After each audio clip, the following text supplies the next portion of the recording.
Impact players. That's why Alabama has a top 5 recruiting class. Locked On presents The Portal, the daily podcast covering college football recruiting and everything NIL. Part of the Locked On Podcast Network. Your team every day.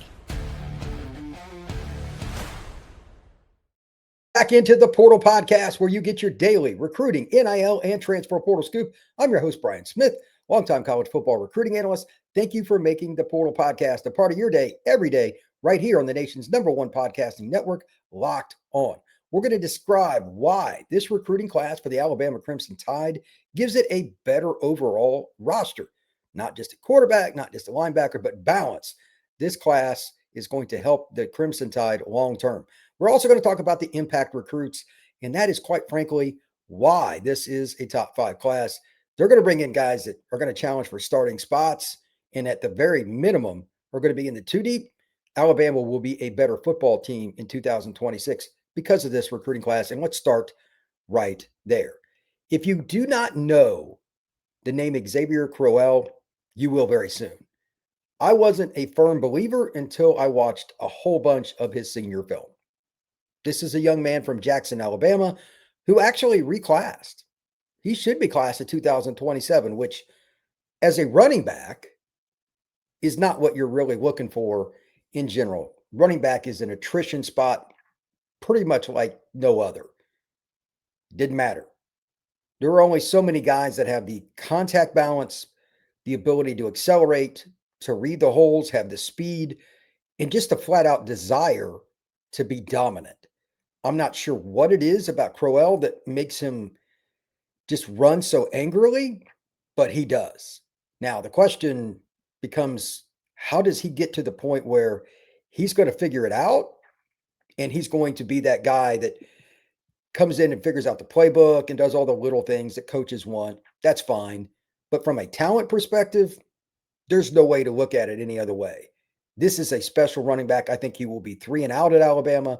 And I think he's a guy that can, quite frankly, come in and compete for starting minutes by no later than the middle of the 2026 season. And I know that Alabama has a very good running back room. Now that they have him at running back in this class, that opens up the door for the playmakers. They've got 2 quarterbacks in the class. Jet Tamala is the one that's more well-known. That's fine. But the way they develop quarterbacks, I don't even look at the names. I don't dive into it quite as much. And I've watched film of both players. But Alabama did themselves no disservice with what they did. They got a big-bodied kid out of Utah, and they got Tamala, a kid that's one of the greatest passers in the state of Nebraska history. I know that's not necessarily a quarterback haven, but he's elite player in terms of his accuracy, and he really reminds me a lot of Ty Simpson in his style. I think that they did well there. But the player that I want to talk about on offense with skill guys is very easy. It's a kid that I live close to. He's a good guy. And from a frame standpoint, there's just not many players like him. Cederian Morgan is 6'5", 215 pounds.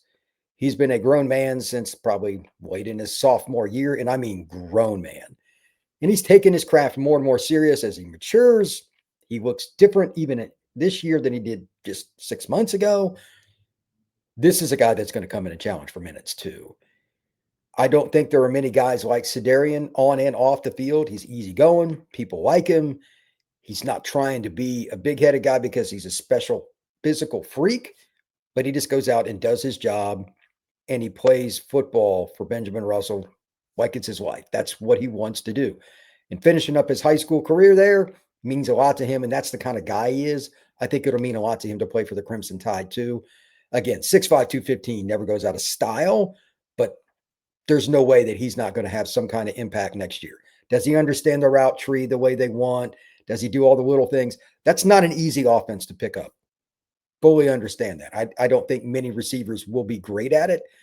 As long as Alabama's coaching staff, and I know coaches are super stubborn, aren't just hell-bent on him knowing the full playbook, all the little intricacies. You've got to run special plays for him. Yes, that means you got to change things. As long as they do that, there's no reason he couldn't come out and catch 40 or 50 balls next year, even if he plays the boundary spot, which is harder than being the slot or the flanker. But I think he's that kind of guy. And if you wanted to play him at flanker, even though he's 6'5", 215, play him out wide, kind of like where Ryan Williams is, that's fine. They would figure out a way to get him the ball. That's a good staff. But again, just don't overwhelm him with the playbook and let him be that guy. There's no reason he can't be an impact player. On defense, the other impact player that I think makes a huge difference is Xavier Griffin out of Gainesville High School in the state of Georgia, a little bit northeast of Atlanta. I don't know what position he's going to play or be labeled as. He's a little over 200 pounds. He's a natural pass rusher. He's 6'3". He's very twitchy. He's got bend. He's somebody that can accelerate like a running back. The athleticism jumps off the page. He was probably more productive this year than he was as a junior, but you even saw it last year athletically. Now it's a little more productive in certain aspects of his game. So does he play traditional linebacker spot, or do they play him up on the line a lot? Or are they going to use him as a hybrid? I'm guessing it's that last one, is to try to figure out where Griffin fits best for the 2026 Tide. And it might be different each year. As a comparison, and I'm sure Alabama fans will know the name, Harold Perkins, from a physical standpoint, is somebody I would compare him to. Of course, he was the player at LSU the last 4 years. I hope that Bama uses Xavier Griffin better than what LSU did with Perkins, but regardless, athletically, that's the kind of group you want to be in. There aren't many players like Xavier Griffin. He's a very, very special talent. And to that end, I believe that he's a guy that, again, bottom end, like depending on where you want to play him, he's going to be in the 2 deep, even at Bama in the front 7, probably by the middle of next season, if not a starter. But do they know exactly where they want to use him, or are they just going to move him around and let him be a chess piece? Because college football is now a down and distance thing like the NFL. 2nd and 8, you got your nickel package in on 1st and 10 anymore. 2nd and 8, you might be in dime. Does he play over the slot and you're blitzing him? Will he be a guy they use in coverage more? They'll figure it out. But there is no situation where he can't be an impact player. He's that physically gifted. He's that natural of a football player. Hopefully, for Griffin's sake, he does figure it out in terms of one key position early that would help him. But it's not going to be easy just to pigeonhole him in one spot. He's really, really good. Talking about this class overall, though, there's another kid that I think probably doesn't get the love that he deserves. And in high school, you can avoid some of these kids just because of the position they play. I get it, but in college, you really can't. Jorden Edmonds, he's out of Sprayberry High School in Atlanta. This is another impact guy. He was awesome when I saw him this past spring at Atlanta Under Armour, just absolutely elite. And Bama gets him early. They hold on. They grab him. I think this is a kid that, even though Bama's secondary, we all know, is very, very good, there's a chance that he's a guy that ends up in the 2 deep. How bad does he want it? How well does he take on the strength training and all that? He needs to get thicker. He's very limber, long kid, but he needs to add weight. It's probably 180, give or take. If he can add 10, 12 pounds between now and next late August, could he be in the 2 deep? Absolutely. Do I think he'll start? No, but that's just based on Alabama having NFL level corners. I think they'll be more than happy to see him compete for a second string job pretty quickly. And as a sophomore, he'll probably start. At most programs, Jorden Edmonds would probably start as a freshman. I don't know because of Alabama's secondary if he will, but it's not out of the question. If anybody gets hurt, he probably can. Speaking of secondary, Zion Gibson, another kid from locally. He's from the state of Alabama, another corner. He's not quite as long as Edmonds, but that's another guy that could make an impact. Really good at making plays on the football. Don't be surprised Zion Gibson plays. And then maybe the best safety in the country out of Baltimore. He's out of St. Francis. They beat out a plethora of other SEC schools, including Auburn and Georgia, etc. Jira Edwards is the instinctive, emotional engine that you want at the back of your defense. Not only for what he does, but for how he dictates to get everybody lined up in the right place. St. Francis, for those who don't know, is a top 10 program in the country, pretty much on the yearly. To that end, do you play him mostly at free safety, strong safety? Do you move him around? Could you even consider him at some point playing corner? All those things, in my opinion, are possible. But most importantly, and you can't go wrong with this, it's just the intelligence. Getting guys in the right places on the field, having that extra quote unquote coach on the field wins football games. How do teams score the easiest touchdowns? Busts. When you see a guy running down the field, I don't care which part of it is, outside, inside, wide open, there was a lack of communication. With a player like Xavier Edmonds on the field, you're going to have fewer of those. That's good for Bama. And then finally, this is a kid that's a hitter. He will lay the wood. It's the Southeastern Conference.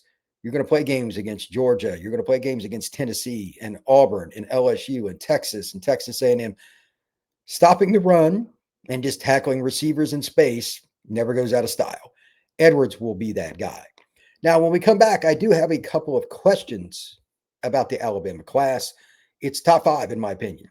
But if it's not top 3, it's because of what I'm about to discuss. That is next here on the Portal Podcast. Today's show is brought to you by FanDuel. NFL Sundays move fast. One big play, and suddenly everything feels different. That's what makes live betting with FanDuel so exciting. You're not just watching the game, you're reacting to it in real time. With FanDuel, you can place bets as the action unfolds, every drive, every momentum swing, every highlight moment. Live betting is best when the game starts to shift. Somebody makes a big play, there's a turnover, maybe somebody just gets a hot hand as a quarterback, or possibly even a defensive lineman that's just tearing up the opposing offensive line. Whatever it may be, that's an opportunity for you to go into live betting with FanDuel.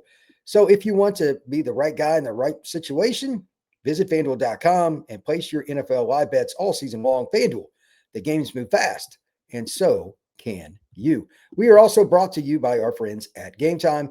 The World Cup is coming back to North America for the first time since 1994. And this time there's going to be 48 teams. That's the first time ever there's been 48. It's going to be a massive event. But let's be honest, getting tickets isn't the easiest part of this. That's why Game Time is a clutch app, finally giving you, their fans, the real advantage when games come to the United States, and you can snag those seats. With Game Time, you can track price drops in real time, get alerts when great seats open, and buy tickets the moment they hit the app. It puts the power back in your hands and makes going to the World Cup actually realistic instead of just watching it on TV. So if there's a specific team, a specific matchup, or just a location that you want to go to, they're going to be able to do that for you at Game Time. And it's easy to use the app. I just bought 2 tickets myself for a basketball game. And quite frankly, I was in and out in 5 minutes, including putting in my credit card info. Take the guesswork out of buying World Cup tickets, any match, any concert, or even any event with Game Time. Download the app, create an account, and use code LOCKEDONCollege for $20 off. Again, make an account and use code LOCKEDONCollege for $20 off. Swipe, tap, ticket, go. Download the Game Time app today. Thank you once again for making the Portal Podcast your first listen each and every day right here on this great network. We are number 1 in the nation, the Locked On Podcast Network. If you have not already, become an everydayer, subscribe, and share this pod. So what could hold Alabama back in this class, if anything? Or am I overstepping it? There are 2 things, and this is where it gets picky. I think Alabama is a top 5 class. I don't dispute that at all. But to be top 3 or compete for number 1, there are 2 areas that kind of go together that I was a little surprised by. Take it for what it's worth. Number 1, Alabama has 7 defensive linemen in this class, and they're all good. Griffin is listed as a D lineman. He may be a linebacker, but whatever. They don't have that beast defensive tackle that you're used to seeing with Bama, meaning size.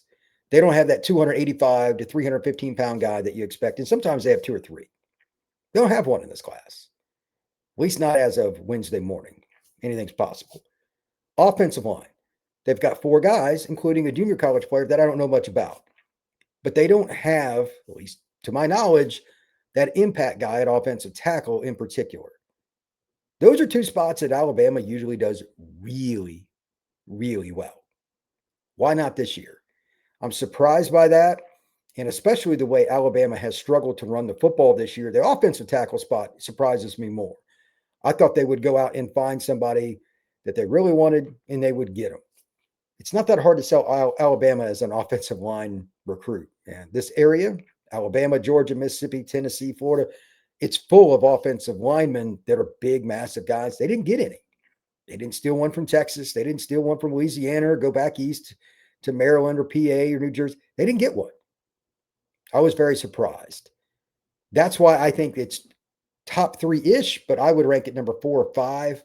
We'll see how the day finishes, but I don't think Alabama is a top 3 class because they didn't hit a D tackle with the big guy or the offensive tackle with the big guy. That's a dominant, maybe even impact guy. Those are spots that most players don't make an impact year one, but Caden Proctor did. If you sign that kind of guy, if they surprise and get somebody like that on signing day, it could change their class. And it could be somebody that makes the 2 deep in 2026. Also, with this class, we just need to see how it matures. If there's anybody else that's added, that's always a possibility. But overall, this is the last point. There's no doubt that Alabama improved its roster with this class. They have Crowell, Griffin. Those 2 guys are going to play right away. Jorden Edmonds, like, that's a corner. If he can, like I said, just 10 or 15 pounds on him, he's going to be a dude. Jorden Edmonds, that's another guy, really, really talented. And that doesn't even discount, like, Zion Gibson's great. He may be the 3rd best DB in this class. I think he's got NFL potential. Their secondary is about as good as it gets. Linemen overall, they got several different players that are good. I'm not worried about it. Again, they just didn't get the massive D tackle that's an impact guy. But they'll add weight to a bunch of guys that are in the 250 range. They're fine. Anything else that they missed? No. And oh, by the way, they got Cederian Morgan, arguably the best receiver recruit in the country. This is a great class. It's not quite what some of Saban's classes were, but it's close. And Alabama can win a title with this class. This next one, just as a parting shot, they need to hit on offensive tackle. They need 2 elite guys and maybe one of those massive defensive tackles, that 310-pound guy that everybody wants, no doubter. Other than that, Kalen DeBoer and his group have done a tremendous job of having a balanced group. And that's why I think, again, it's number 4 or 5 as we go into the day on signing day. And Alabama fans should be very, very happy. Thank you once again for making the Portal Podcast your first listen each and every day right here on the Locked On Podcast Network. We will see you again soon.